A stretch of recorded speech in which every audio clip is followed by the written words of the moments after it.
Bismillahirrahmanirrahim. Assalamualaikum warahmatullahi wabarakatuh.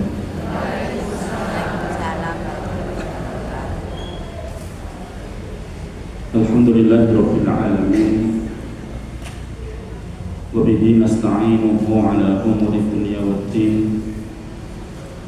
Wassalatu wassalamu ala asrofil anbiya wal mursalin wa ala alihi wa sahbihi ajma'in, amma ba'du. Akhwat fiddin al-ummahat, ibu-ibu sekalian yang semoga senantiasa dalam lindungan Allah Subhanahu wa taala. Alhamdulillah, mari kita selalu memanjatkan rasa syukur kita kehadirat Allah Rabbul Alamin yang telah mencurahkan nikmat-nikmatnya kepada kita, nikmat iman. Alhamdulillah, Allah golongkan kita termasuk hamba-hambanya yang beriman kepada Allah Subhanahu wa ta'ala. Iman ini nikmat yang sangat besar, nikmat yang sangat berharga sekali. Tidak sembarang orang mendapatkan nikmat ini. Bahkan orang yang sebelumnya sudah mendapatkan nikmat iman karena tidak bisa istiqomah, tidak kuat dengan ujian-ujian dunia, kemudian dia lepas nikmat iman ini. Ada orang yang murtad, ya. Sekelas sahabat saja ada yang murtad, sekelas tabi'in ada yang murtad, apalagi kita yang jauh dari kenabian. Maka doa kita selalu ihdinas siratal mustaqim. Ya Allah, tunjukilah kami ke jalan yang lurus. Ya muqallibal qulub, tsabbit qalbi ala dinik. Ya muqallibal qulub, tsabbit qalbi ala ta'atik. Kemarin hari Ahad sore kita di SKS kedatangan tamu dari Mercy. Tahu Ibu Mercy yang biasa memberangkatkan relawan kesehatannya ke Palestina, ke Suriah, ke Afghanistan, di tempat-tempat kaum muslimin mendapatkan ujian dari Allah. Ternyata mereka selain terjun di bidang medis, ternyata mereka juga ikut membentengi akidah umat dari pemurtadan.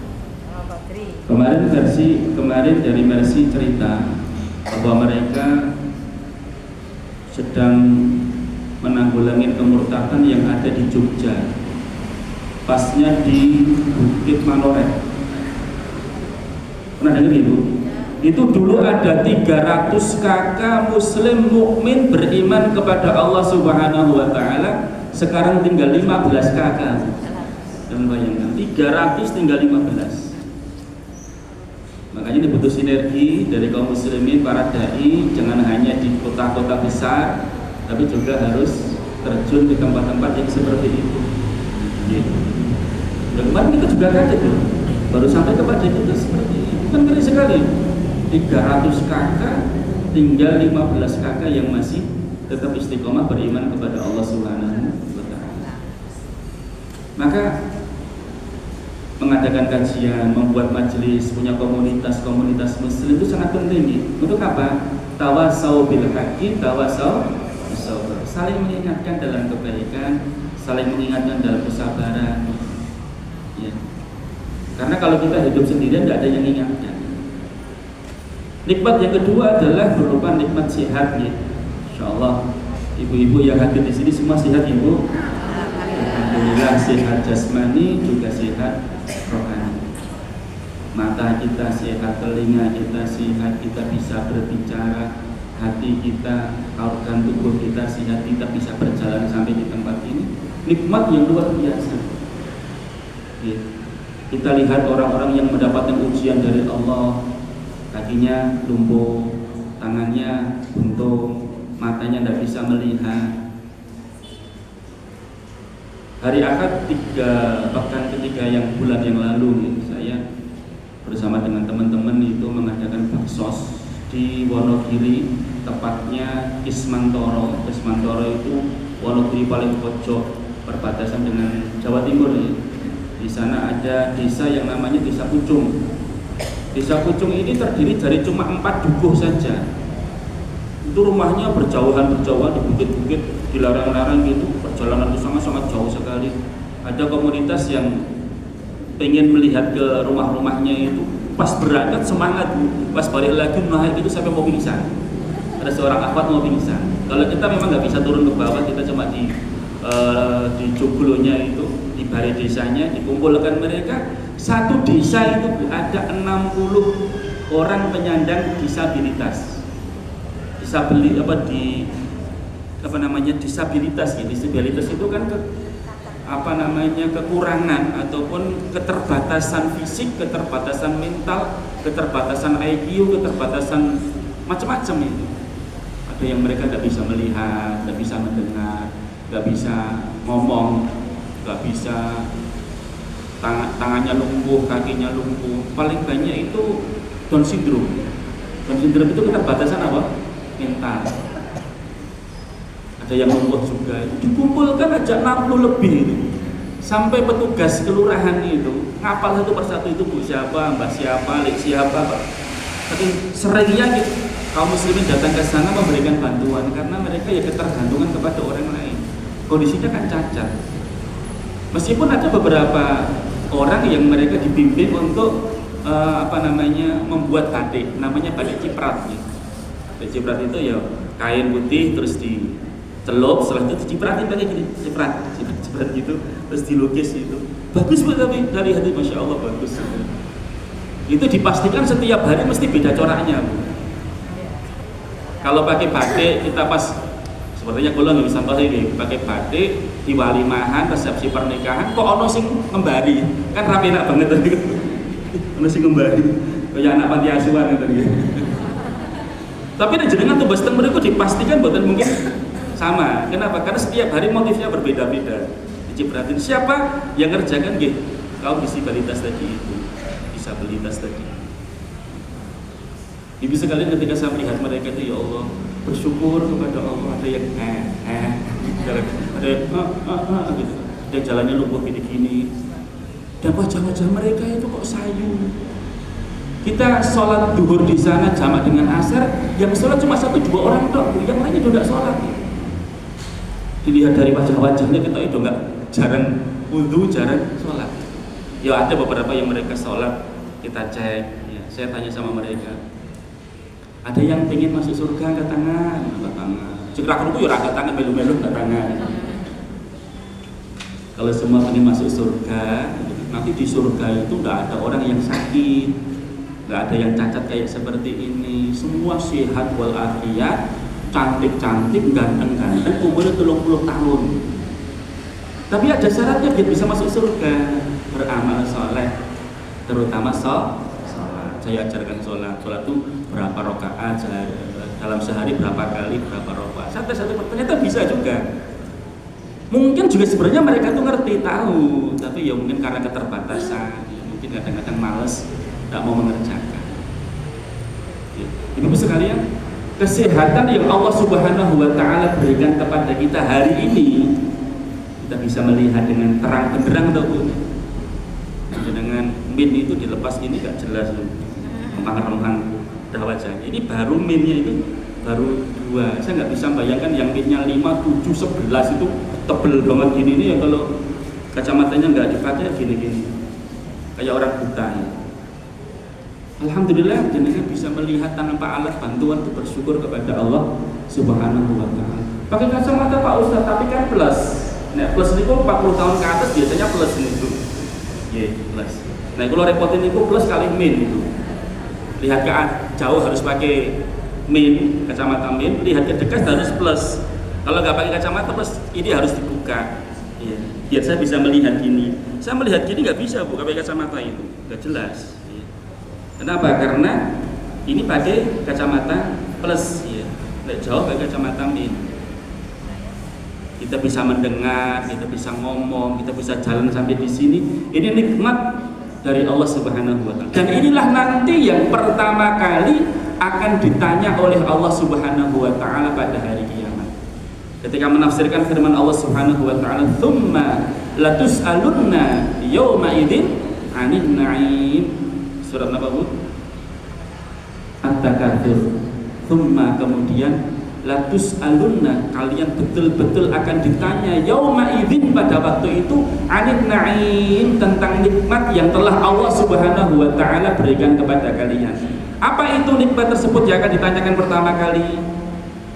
Alam nusahhi laka jismaka wa nurawwika min ma'in barin. Bukankah dulu ketika di dunia aku berikan kesehatan kepadamu, tubuh kamu sehat walafiat, dan aku berikan air yang jernih, air yang sejuk, air yang nikmat untuk diminum. Itu dua nikmat yang akan ditanyain oleh Allah pertama kali. Tafsir dari firman Allah, summa latus'alunna yawma idzin 'anil na'im. Ya Rasulullah, apakah semua kita nanti akan ditanyai dengan nikmat Allah Subhanahu wa taala yang telah diberikan kepadanya? Iya. Dan pertama kali yang akan ditanyakan itu, dhisik sehat wal afiat toh. Matamu sehat, nggih ya Allah. Ilmumu sehat, nggih ya Allah. Napa enten ilmu boten sehat? Pilek, nggak bisa bau. Mulai jenengan bau. Kentut itu alhamdulillah jasa. Bau kentut. Loh, banyak yang mereka nggak bisa bau kentut itu bingung loh. Loh, pas COVID ini kan jadi, wah aku lama bau apa ya? Wah, jangan-jangan kena COVID ini. Begitu bau kentut, alhamdulillah. Bisa bau kentut, bau letong. Ini syukur kepada Allah. Ojo miso-miso ditet karo bojone. Wow, takut. Syukur kepada Allah bisa membaukan kentut, bisa ngomong, nggak bisu ya, bisa berjalan. Napa niku paru-paru, jantung semua berjalan dengan baik, melaksanakan tugasnya dengan sebaik-baiknya. Dan juga air, wa nurawwika minal ma'il barid, dan Allah Subhanahu wa taala berikan kamu air yang sejuk. Air itu sejuk nih, air yang dingin. Ya. Jadi amanah ya, jangan apa lagi ya. Ibu nikmat ya, Bu, ditanya, bukankah dulu kamu pernah ikut kajian kitab At-Tadhkirah sama Ustaz Qadri, diberi air putih toh? Betul ya Allah, ditanyakan oleh Allah, termasuk yang akan saya minum ini ya, Bu. Kena punten dulu bajunya. Saya pun juga akan ditanya oleh Allah, dulu kamu diberi air minum putih toh, terus kamu nikmatin kan? Betul ya Allah, bisa membasahi kerongkongan saya. Ibu sekalian, masing-masing kita nanti akan dihisab oleh Allah Subhanahu wa taala. Ada yang memang masuk surga tanpa hisab, nanti akan kita bahas ini. Tapi itu cuma sebagian kecil saja. Ada yang mereka dihisab dengan hisab yang berat, ada yang dihisab dengan hisab yang ringan. Ibu sekalian, jangan berharap nanti pada hari kiamat itu nanti dihisab oleh Allah dengan hisab yang berat. Karena Rasulullah mengatakan man khusiba udziba. Barang siapa pada hari kiamat nanti kok dihisab oleh Allah Subhanahu wa taala, pasti akan diadab, pasti akan dimasukkan dalam neraka. Maka jangan berangan-angan nanti pada hari kiamat saya ingin dihisab, karena semua yang dihisab oleh Allah itu pasti akan disiksa oleh Allah, akan diadab oleh Allah. Yang bawa buku silahkan lihat halaman 523. Man husiba yaumal qiyamati udziba. Barang siapa dihisab pada hari kiamat, niscaya dia diadab. Maka Aisyah, istrinya Rasulullah SAW bertanya, ya Rasulullah, bukankah Allah Subhanahu wa taala pernah berfirman, wa amma man utiya kitabahu biyaminihi fasawfa yuhasabu hisaban yasira. Surat apa, Bu? Al-Insyiqaq ayat 7 sampai 8. Monggo yang bawa mushaf atau yang bawa HP tanya sama Mbak Google. Al-Insyiqaq ayat 7 sampai 8. Ini tentang masalah hisab ya. Setelah kemarin kita bahas masalah padang mahsyar, dahsyatnya padang mahsyar, sekarang kita masuk ke hisab. Monggo surat Al-Insyiqaq ayat 7 sampai 8 dibaca yang sudah dapat. Lebih cepat HP-nya daripada buka mushafnya ya. Al-Insyiqaq ke juz amma kan? Coba benar. Monggo dibalas.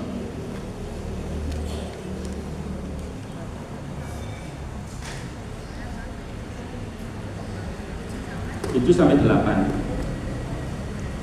Bud, Ibu, ini dan Bud, coba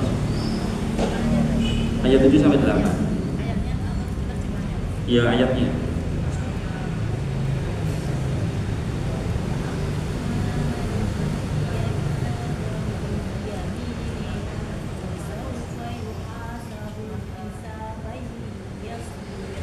Ya, enggak terjemahnya.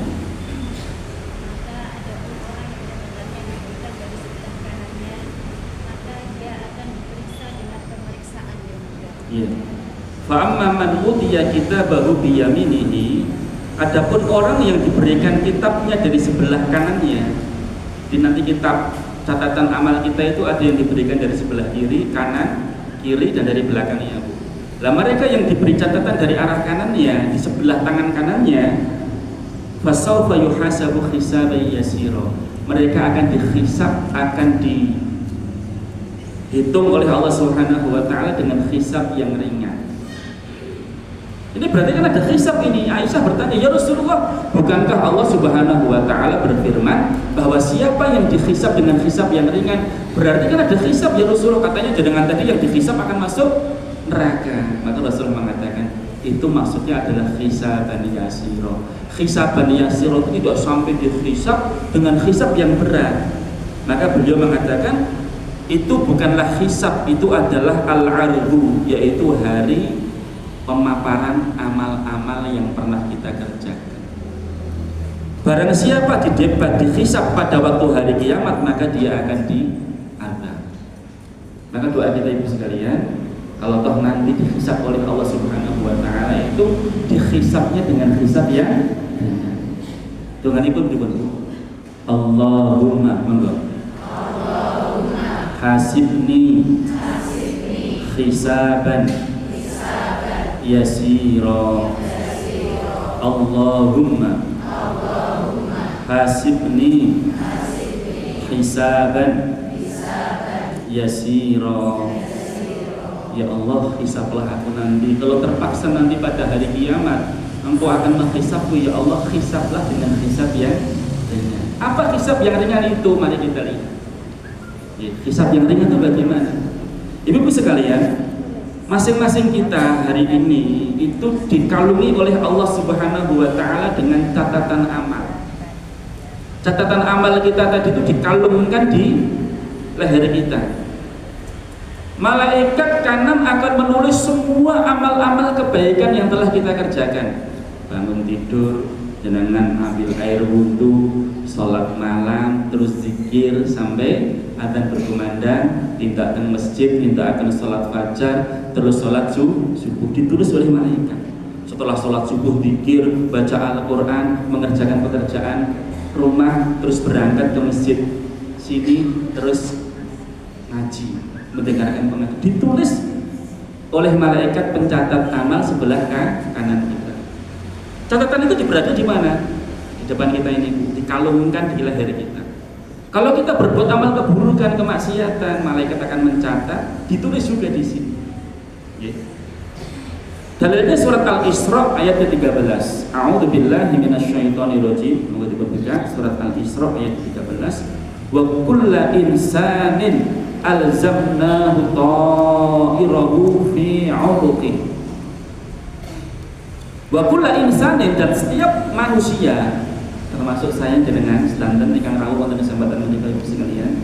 Wa kullu insanin, setiap manusia, alzamnahu, kami kalungkan, kami tempatkan, ta'irahu, catatan amal perbuatan mereka, fi 'unuqihi, di leher-leher mereka. Jadi catatan amal kita Bu itu dikalungkan oleh Allah Subhanahu wa taala di leher-leher kita. Ibrahim bin Adham mengatakan, pada leher tiap-tiap anak Adam ada kalung di mana tertulis catatan amal perbuatannya. Ketika dia meninggal dunia, catatan itu digulung.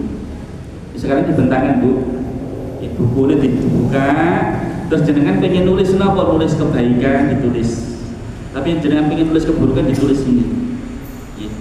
Amal kebaikan ditulis rapi, amal keburukan ditulis rapi, tidak ada satupun yang terlewatkan.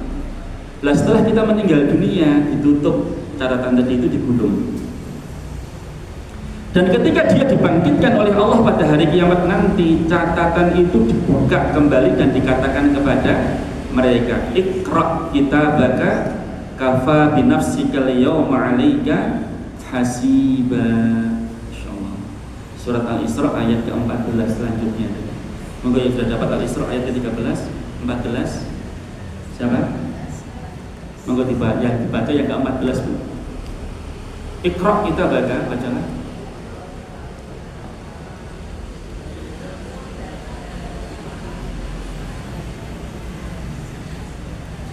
Artinya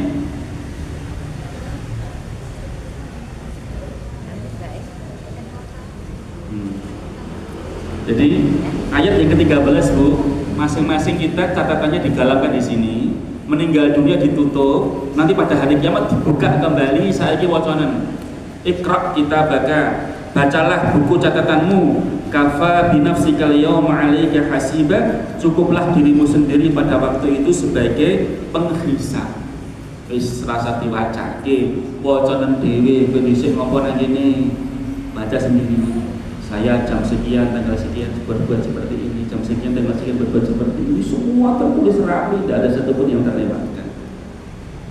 Wong sing ngomong awake dhewe sing maca awake dhewe jadi kebutuhan dibacake kali malaikat. Itulah yang disebut dengan hisab. Nanti hisaban yasira, kita membaca semua apa yang telah ditulis oleh Allah Subhanahu wa taala. Kemudian Ibu sekalian, kita akan bayangkan bagaimana kondisi kita nanti ketika dihadapkan oleh Allah Subhanahu wa taala. Satu persatu dipanggil dengan nama kita masing-masing. Namanya Qadri bin Fakhur Rahman. Sini. Meskipun ada sekian banyak di dunia ini namanya Qadri, saya yakin bukan mungkin setunggal ini, ratusan bahkan ribuan. Gak mungkin keliru. Gak mungkin keliru. Jenengan namanya siapa? Afifah di dunia ini banyak. Sing dituju jenengan iki jenengan. Yo kok sing ini. Jeneng Afifah apa dulu nggak bingung. Cinta nggih, kowe lho ngene. Sing kae lho, kerudunge sing ijo kae lho ini. Saya bacakan ya, Bu. Maka bayangkan dirimu, wahai saudaraku, apabila lembaran-lembaran catatan amal berterbangan dan timbangan-timbangan telah dipasang, lalu namamu dipanggil di depan para makhluk lainnya. Jadi ternyata itu banyak manusia itu Pak dipanggil itu persatu. Fulan, mana Fulan bin Fulan? Kemarilah menghadap Allah Subhanahu wa taala. Sementara telah ada beberapa orang malaikat yang ditugaskan untuk menangkapmu.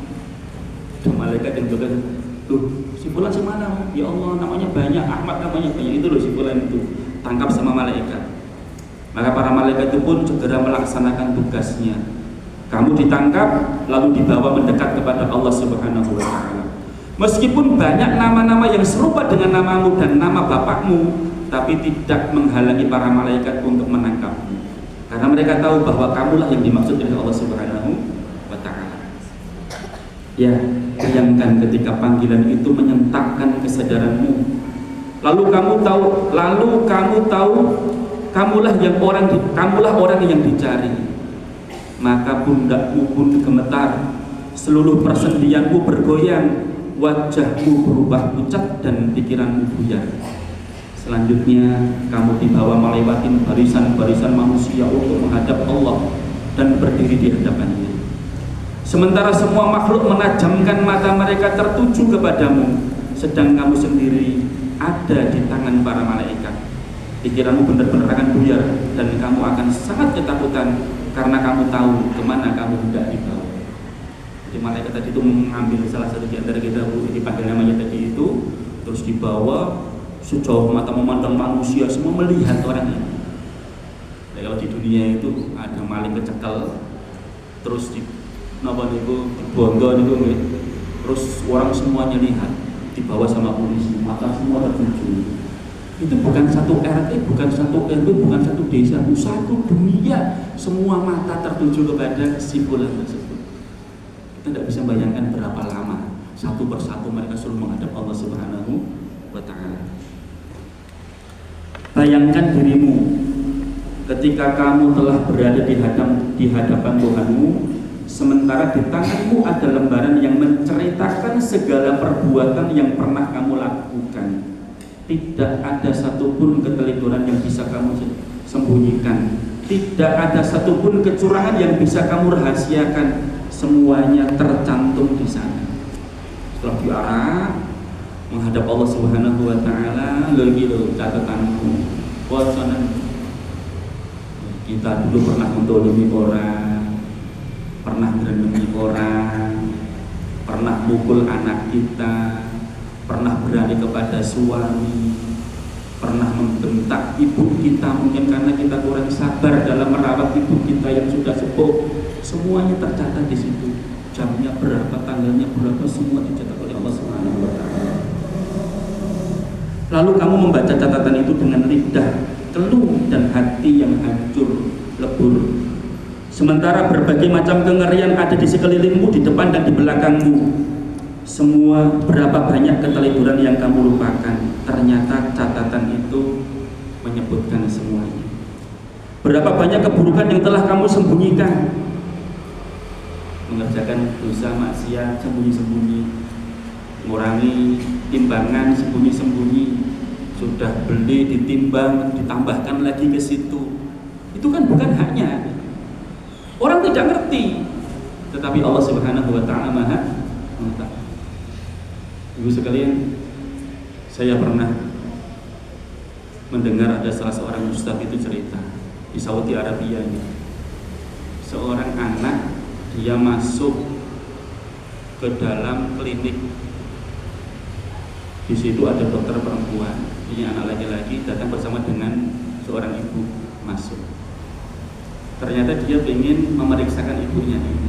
Nah, ketika si anak ini sedang ngobrol sama dokter perempuan tadi, si ibu ini itu ada tablet geret-geret itu, terus berdiri, ada televisi itu kan sedang menayangkan umroh, itu langsung dia ngomong, "Mat, Ahmad, kamu ngapusi Mat, kudunya arep pejakku nang kono, kowe ngapusi ora tak yang ora bojak didoni cuk."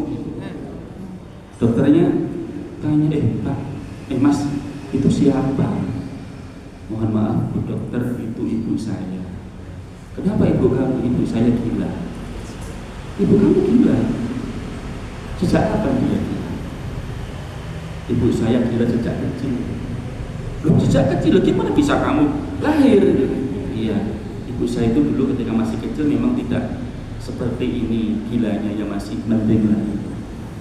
Ya. Akhirnya ketika dia sudah gadis, sama kakek saya dinikahkan dengan seorang laki-laki, tapi ternyata kok edane nemen, gilanya terus tambah. Akhirnya diceraikanlah ibu saya itu oleh bapak saya, padahal sedang mengandung saya 10 bulan. Maka ketika saya lahir itu, ya nggak ada bapak saya, dilahirkan oleh ibu saya tadi. Akhirnya ya dirawat sama kakek saya, nenek saya, sampai akhirnya saya dewasa seperti ini. Terus ibu ini yang merawat siapa? Yang merawat saya, anaknya. Loh, kan ibu tapi nggak ngerti kalau kamu anaknya, dia nggak tahu memang. Dia ngomong, "Bu Dokter, memang ibu saya nggak tahu kalau saya ini adalah anaknya. Dan kalau saya nggak bakti sama ibu saya pun juga, dia nggak ngerti kalau dia orang gila." "Bu Dokter, meskipun ibu saya tidak melihat saya, tidak mengetahui kalau saya ini anak kandungnya, tapi bukankah Allah Subhanahu wa taala itu Maha mengetahui bahwa saya ini adalah anaknya, darah daging dia, yang punya kewajiban untuk bakti kepada dia. Apalagi kondisi dia hari ini seperti itu." Alhamdulillah, kawan ibu sekalian, begitu pasien ini ternyata kan dia pengen ngobatin si ibu tadi, dengan memeriksakan ibu tadi karena sakit gula gitu. Begitu mereka sudah keluar, dibuatkan resep, itu langsung ditutup pintunya. Itu Bu Dokter tadi nangis gerut-gerut. "Ya Allah, selama ini saya sering dengarkan tentang kajian birrul walidain, baru kali ini saya betul-betul melihat seorang anak yang betul-betul birrul walidain kepada ibunya. Ibunya sudah gila kayak seperti itu, dengan sabarnya dia ngopek. Padahal kalau dipikir-pikir kan apa yang didapatkan dari ibunya kan? Ibunya tidak pernah merawat dia, tidak pernah ngopeni dia, tapi dia yang merawat ibunya tadi. Masya Allah. Itu akan dilihat oleh Allah Subhanahu wa taala, akan ditulis oleh Allah Subhanahu wa taala. Kalau durhaka pun juga akan ditulis oleh Allah Subhanahu wa taala. Berapa banyak amal-amal yang kamu kira akan menyelamatkan dirimu, membebaskan kamu dari neraka, ternyata ditolak oleh Allah Subhanahu wa taala. Itu orang-orang yang muflis ya. Orang-orang muflis itu orang-orang yang bangkrut. Rasul bertanya, tahu gak kalian siapa yang bangkrut? Malah dirham wala dinar. Dia gak punya harta ya Rasulullah. Jualan, dagangan entek, duitnya gak entek itu kan bangkrut ya. Rasulullah mengatakan al-muflis bukan seperti itu. Yang bangkrut bukan seperti itu. Orang bangkrut itu apa? Siapa mereka? Yang mereka datang pada hari kiamat dengan membawa pahala sholat mereka, pahala puasa mereka, bahkan puasa sunnah dia kerjakan, pahala infak sedekah mereka 10 juta, 100 juta dia keluarkan. Tapi bersamaan dengan itu dia juga membawa dosa-dosa karena lisannya dan dia bisa jaga, menyakitin hati orang lain, tangannya dia mukul orang lain, membunuh orang lain.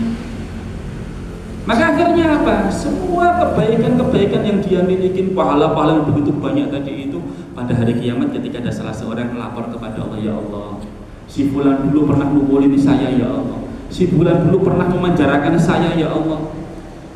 Jangan lihat kemarin para mahasiswa yang demo, mereka yang menentang kebijakan rezim, dipukul di hadapan pembela hukum itu, mereka ngomong sampai nangis-nangis. Saya enggak diberi makan, enggak diberi minum, makan pun dibuang. Kemudian enggak boleh ngambil dengan tangan saya harus ngambil dengan mulut saya gini. Dipukul kepala saya, ditendang, bahkan kemaluan saya dibakar. Itu semuanya di dunia mungkin mereka merasa aman, tapi di akhirat tunggu banget di akhirat. Tidak ada satupun sekecil apapun kecuali ditulis oleh Allah Subhanahu wa taala. Dia akan melapor, ya Allah, dulu dia pernah berbuat seperti ini ya Allah. Maka amal-amal kebaikan dia, pahala-pahala yang begitu banyak tadi itu diberikan kepada dia. Tak beri. Ini baru satu orang, Bu. Kalau 2 orang, 3 orang, 5 orang kena sak negara niku, yang dirugikan satu negara terus gimana?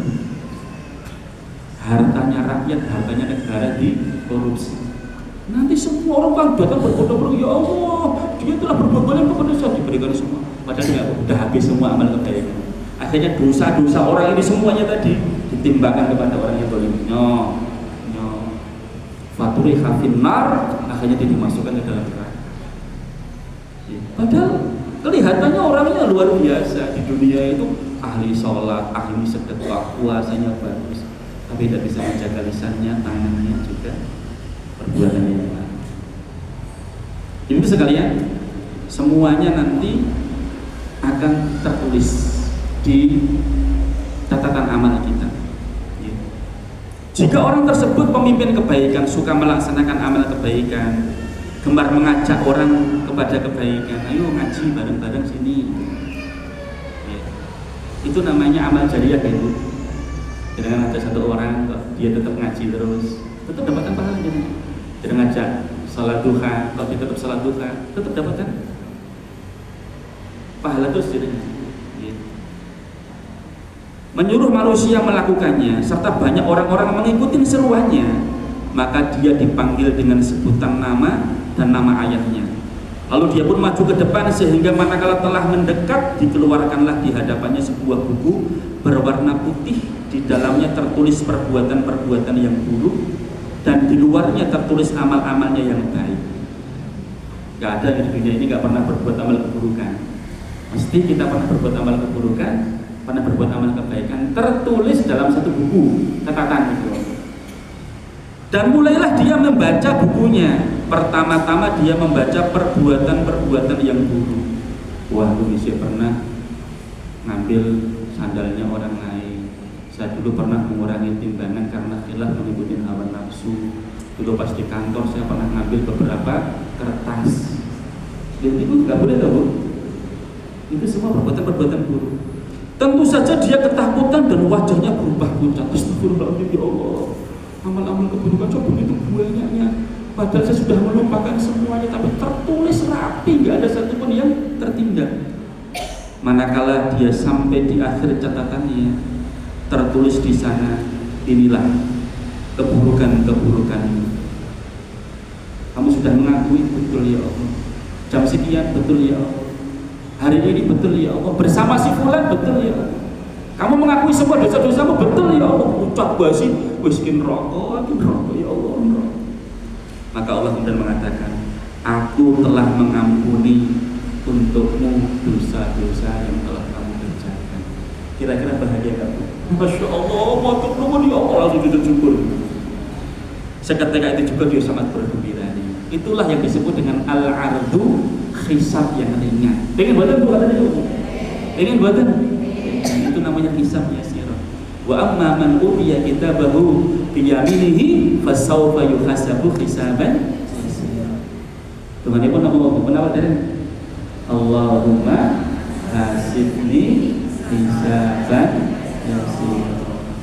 Kita dengan tawadhu, kita banyak dosa. Ya tidak apa-apalah, nanti kita diperlihatkan. Jadi dosa-dosa kita itu, meskipun sudah taubat istighfar, sebagian ulama mengatakan itu tidak terhapus.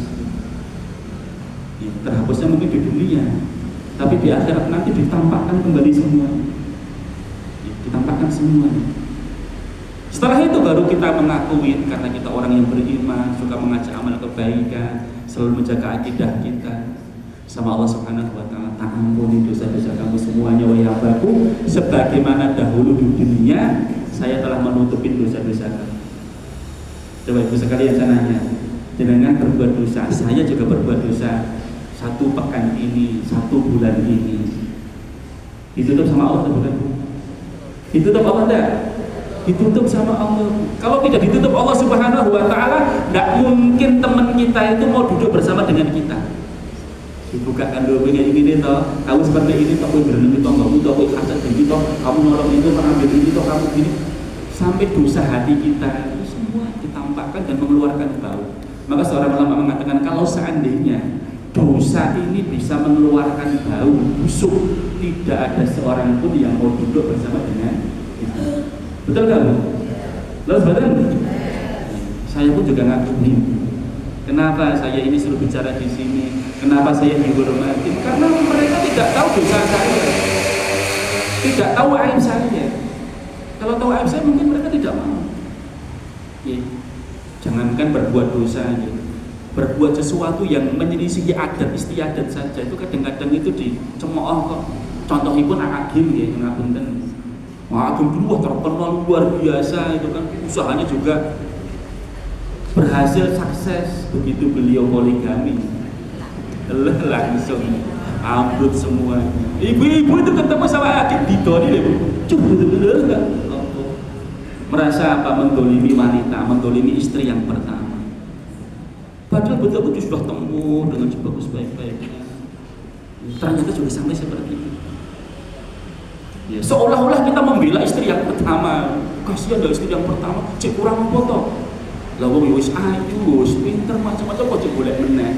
Nek niku selingkuh Bu, kalau dia itu berbuat maksiat, monggo jenengan greneng, tapi kalau dia itu betul-betul melaksanakan sunnah Rasulullah poligami dan dia mampu loh, ngapain dadak di apa Bu?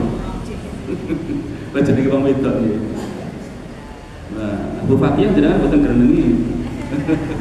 Masya Allah itu ya, kalau jadi fitnah juga jadi fitnah. Sudahlah kita selamat terus, ya kita tidak ngerti kan tujuan beliau apa, istrinya juga bagaimana, terus sampai beliau menikahin seorang istri yang umurnya seumur umuran anaknya, umur 20 tahun kan itu. Ya kita husnudzon saja lah, bang beliau juga mampu, kaya raya, punya arafah begitu besarnya. Ya, padahal juga masih pengen punya anak lagi, targetnya punya 24 orang anak gitu. Sekarang baru punya 12, yang kurang rolas enggak tahu. Kan harus nikahin anak, masih muda, dan itu waktu tidak bisa gitu loh. Kan husnudzon aja kan gitu. Enak gitu. Jadi alhamdulillah sudah Allah. Kadang-kadang kita itu melaksanakan perbuatan yang dianggap tidak baik oleh orang-orang aja itu, kita jadi tidak dihormati. Kalau dipakai untuk isi kajian, jangan manggil si pulang kamu ini kok. Kenapa? Tahu aibnya. Tapi alhamdulillah Allah tutup aib kita. Itu di dunia, apalagi nanti di akhirat. Allah Subhanahu wa Ta'ala akan menutup dosa-dosa. Kemudian ibu sekalian, selanjutnya dia membalik lembaran berikutnya dari bukunya, dari catatan amalnya. lalu dia baca kebaikan-kebaikan. Tadi keburukan-keburukan atau apa tadi? Yang dibaca baru keburukan-keburukan diampuni oleh Allah Subhanahu wa taala.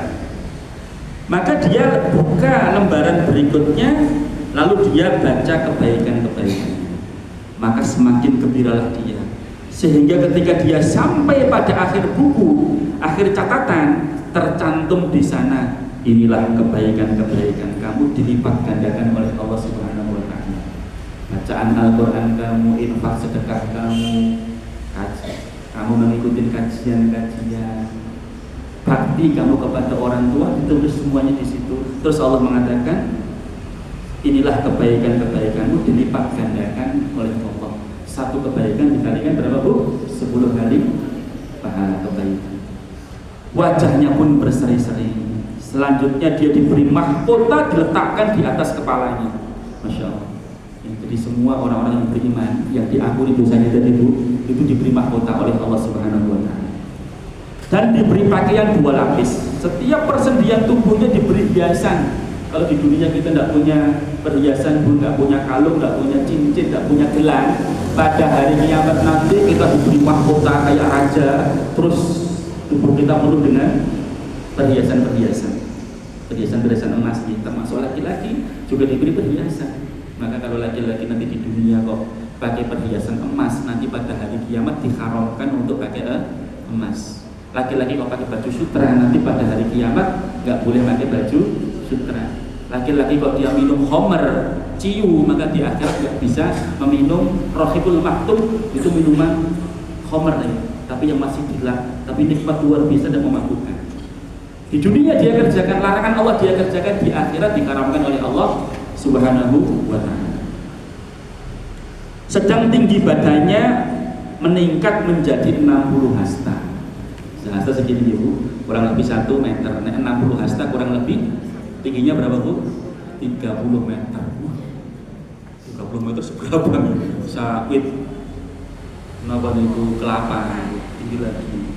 Jadi manusia nanti tingginya 60 hasta atau 30 meter dan semuanya sama flat. Ya dengan kalau berdiri bersama-sama tingginya sama semuanya, kira-kira bisa melihat orang lain nggak? Wajah sama wajah, kemudian lihat ininya, kepalanya sih, lihat bibirnya, lihat telinga, semua dalam kondisi seperti itu nanti pada hari kiamat disejajarkan semuanya. Dan dikatakanlah kepadanya, pergilah kamu temui teman-temanmu, berilah kabar gembira kepada mereka. Langsung, Masya Allah, kamu punya mahkota, saya ingin banget. Tenang saja, nanti sebentar lagi kamu juga akan mendapatkan mahkota, dan nanti kamu akan dihisab oleh Allah dengan hisab yang ringan. Diberi kabar gembira kepada mereka. Kemudian setelah itu terakhir dikatakan, kulu washrabu hani'an bima aslaftum fil ayyamil khaliyah. Surat Al-Haqqah ayat 24. Mau dibuka surat Al-Haqqah ayat 24. Kulu washrabu, maka makan dan minumlah dengan sedap, dengan penuh nikmat. Bima aslaftum, disebabkan amal-amal soleh yang dulu pernah kalian kerjakan di dunia. Fil ayyamil khaliyah, pada hari-hari yang telah termasuk sedekah yang paling utama itu apa Bu? Sedekah yang paling utama itu memberi minum. Apalagi hari ini banyak yang masih kekeringan, hujan cuma sekali, sampai sekarang belum hujan lagi ya Bu. Di Klaten, Gunung Kidul, Wonosobo, Wonosamudro itu masih banyak yang mereka kekeringan. Dan dengan dikirim uang, ada yang 1 tangki, saya setengah tangki, saya sekian liter. Untuk apa? Membasahi kerongkongan mereka. Sumur-sumur mereka sudah kering, mereka harus beli ketika mau minum. Lah pada hari kiamat sedekah kita nanti akan diperlihatkan oleh Allah Subhanahu wa taala, akan dilipat gandakan pahalanya oleh Allah Subhanahu wa taala. Kemudian terakhir kali dikatakan kepada mereka, sudah kamu sekarang masuk surga, senang-senang di sini, kulu washrabu hani'an, makan dan minumlah dengan sedap, dengan nikmat. Bima aslaftum, karena dulu kalian telah berbuat amal kebaikan, fil ayyamil khaliyah, pada hari-hari yang telah kalian lalui. kemudian dia masuk surga dan mendapatkan kenikmatan-kenikmatan dari Allah Subhanahu wa taala. Ibu sekalian, selanjutnya jika dia adalah pemimpin keburukan, maksudnya suka ngajak orang berbuat maksiat. Hari ini niku di Solo niki Bu, selain darurat judi juga darurat miras. Sekarang miras itu dijual di toko-toko, buka kulkas itu isinya itu miras semua, ciu isinya. Dari harganya 20.000, 50 sampai 1 juta, 1,5 juta. Yang dulunya itu di tempat-tempat tertutup nggak boleh terang-terangan, mereka tengah malam jam 12 malam di pinggir jalan mereka minum minuman keras. Kalau dia itu pemimpin amal keburukan, suka ngajak orang untuk berbuat maksiat, itu namanya dosa jariah. Dia minum minuman khamr, diajarkan sama orang lain, dia dapatin dosa lagi. Makanya ketika terjadi pembunuhan di muka bumi ini, orang yang pertama kali ngajarkan pembunuhan, dia mendapatkan dosa jariah. Anaknya Nabi Adam, yang bernama siapa Bu? Qabil ini. Ya. Kenapa? Karena dia mengajari caranya membunuh seperti ini. Akhirnya orang membunuh. Ngajarin judi, ngajarin pakai baju setengah telanjang, bajunya adik, bajunya anak itu akhirnya orang-orang setelahnya itu pakai baju sukanisi. Itu suatu hal yang biasa, dianggap biasa. Gak pakai jilbab itu biasa, menyebar di mana-mana. Itu nanti namanya dosa jariah. Orang berbuat dosa dia terus dapatin dosa sampai mati, sudah meninggal dunia, tetap kalau orang tersebut masih berbuat dosa, dia dapatin dosa terus. Rugi apa buatan? Itu orang yang mengajak kepada keburukan. Sehingga banyak yang mengikuti, maka dia pun maju untuk dihisab. Ini jenengmu sapa? Panggil. Dikeluarkanlah untuknya sebuah buku berwarna hitam dengan tulisan hitam. Di dalamnya tertulis amal-amal kebaikannya dan di luarnya tertulis amal-amal buruknya. Maka mulailah dia membaca buku itu. Pertama-tama yang dia baca amal-amal kebaikannya dulu. Kalau tadi kan amal bulan dulu nih, terus merasa binasa masuk neraka, akhirnya diampuni oleh Allah. Itu orang baik, orang yang suka mengajak kebaikan. Ini kebalikannya orang yang mengajak keburukan, tapi juga kadang-kadang jadi sholat, kadang-kadang ya mau Al-Quran, kadang-kadang ya melu ngaji gitu. Tapi judinya terus, zinanya juga terus lancar, minum-minuman khamr juga tetap terus, bahkan ngajak orang lain. Dan di luarnya tertulis perbuatan buruk. Maka mulailah dia membaca buku itu. Pertama yang dia baca amal kebaikannya, dia mengira dirinya akan selamat. Namun ketika sampai pada catatan akhir, di sana tertulis inilah kebaikan-kebaikanmu dan aku tolak semuanya. Para manfaati. Maka berubahlah wajahnya menjadi hitam, dia sedih, putus asa. Selanjutnya dia membalik lembaran berikutnya, di sana tertulis inilah keburukan-keburukanmu, dosa-dosamu dilipat gandakan untukmu. Maka tampaklah oleh neraka, mendadak matanya pun membiru dan wajahnya menghitam. Dia diberi pakaian dari timah yang panas. Dan dikatakanlah kepadanya, pergilah kamu dan temui teman-teman kamu, kabarkan kepada mereka, konco-koncomu nongkrong dhisik, konco-koncomu mabuk dhisik, konco-koncomu judi dhisik, konco-koncomu berzina dulu, kabarkan kepada mereka. Ya laitani lam uta kitabiyah. Akhirnya dia mengatakan, duhai seandainya aku tidak diberi buku ini sehingga saya membacanya. Walam adri ma hisabiyah, dan tidak juga tahu apa itu hisab. Ya laitaha kanatil qadiyah. Hai, andaikan kematian itu menyelesaikan segala sesuatu. Ibu sekalian, kalau seorang sudah masuk ke dalam neraka, setelah dihisab tadi dicemplungin ke neraka, itu mereka yang diangan-angankan itu pengen mati. Dia bilang kepada malaikat Malik penjaga neraka, ya Malik, liyaqdi alaina rabbuk. Wahai Malik, bilang kepada Tuhan, suruh bunuh saya saja, pakai dono aku, wahai aku kuat koyo ngene terus gitu. Mereka mengira bahwa kematian itu mengakhiri segala penderitaan.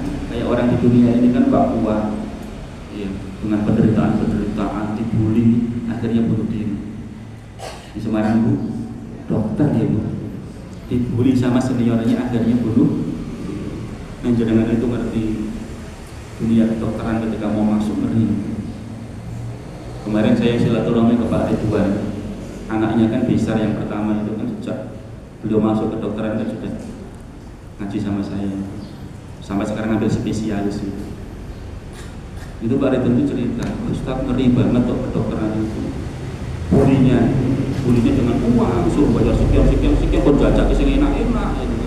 Lah si besar ini kan pernah disuruh untuk tengah malam jam 10 malam kon jimukne no sepeda untuk jalan-jalan besok, pipitan besok jam 10 malam. Enggak punya terus pakai apa? Pokoknya bagaimana caranya kamu ngambil kan? Sepeda saya di sana. Akhirnya dia pulang pinjam mobil bapaknya itu yang Pak terbuka itu. Nah sepeda motor saking capeknya kan. Itu kalau dokter spesialis itu kan mereka suruh jaga itu loh. Enggak ada istilahnya sama sekali Bu. Tapi itu capek sekali. Kita bilang sama orang tuanya itu sudah tak ambilkan dulu. Kamu tunggu di sini, baru nunggu suruh naik ke atas itu belum kuat sampai ke atas, baru di pertengahan tangga itu sudah tidur di situ, tertidur itu. Suatu mungkin capeknya. Ya sudah akhirnya apa namanya tadi sepedanya sama beliau dinaikkan ke atas, terus diantar sambil ngambil sepedanya tadi. Itu baru satu ya, belum seberapa dibanding dengan buli-buli yang lain. Sampai akhirnya tadi itu dia gak kuat berdiri. Iya. Gak kuat berdiri. Ya kan kita nasyarakumullah, kembali ke tadi ya. Ketika seorang itu sudah merasakan sakit yang luar biasa, merasa tidak kuat, dia pengennya mati saja, bunuh diri. Hutang pirang-pirang pinjaman online, gara-gara judi online, pinjaman online gak kuat, bunuh diri, gantung diri. Itu hari ini buahnya sekali. Nah, mereka menganggap bahwa dengan bunuh diri mati itu menyelesaikan masalah tanpa masalah. Itu penggantian ya. Padahal setelah itu ya masalahnya baik. Maka orang yang masuk neraka pun juga seperti itu, pengen mati, pengen mati. Padahal tidak bisa mati. Di neraka itu tidak ada kematian, karena kematian sudah disembelih antara surga sama neraka. Bentuknya seperti gibas gitu. Kamu apa? Kematian. Karena kematian sudah disembelih, maka tidak ada kematian lagi. Sing suwarga terus ngrasake penak, sing neraka terus ngrasake sing soro.